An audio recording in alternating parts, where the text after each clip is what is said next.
ఈ energy centre ఎందుకు అంటే, మీరు ఆ దేవాలయంలోకి మీరు ఎంటర్ కాగానే, మీరు అడుగు పెట్టంగానే, మీలో ఉన్న 108 ఎనర్జీ పాయింట్సు, మీలో ఉన్న 7 చక్రాలు, మీలో ఉన్న 72,000 నాడులు యాక్టివేట్ చేసే ప్లేస్ అది.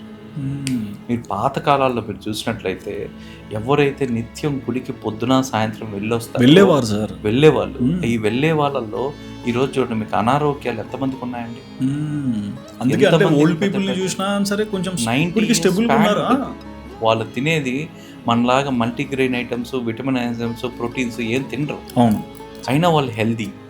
ఎందుకు అంటే మీరు ఎప్పుడైతే దీన్ని ఒక ఎనర్జీ సెంటర్గా మీరు ఫీల్ అయ్యారో, ఈ ఎనర్జీని యాక్టివేషన్ చేసుకునే ప్లేస్ ఏదైతే ఉందో అది దేవాలయం. దేవాలయ నిర్మాణం కూడా మీకు మన తల ఏదైతే ఉందో అది గోపురం. మన ఇక్కడి నుంచి మెడ దగ్గర నుంచి నడుం భాగం వరకు ఏదైతే ఉందో ఇది నాట్య మండపం. ఓకే. మన నడుం దగ్గర నుంచి కాళ్ళ వరకు ఏది ఉందో అది ధ్వజస్తంభం ప్లస్ గేట్వే, మీకు ఎంట్రన్స్. ఈ ఆలయ నిర్మాణాలు అనేది దీని ప్రకారం జరిగాయి. మీ హృదయం ఏదైతే ఉందో అది గర్భాలయం. గర్భగుడి. ఇది గర్భగుడి.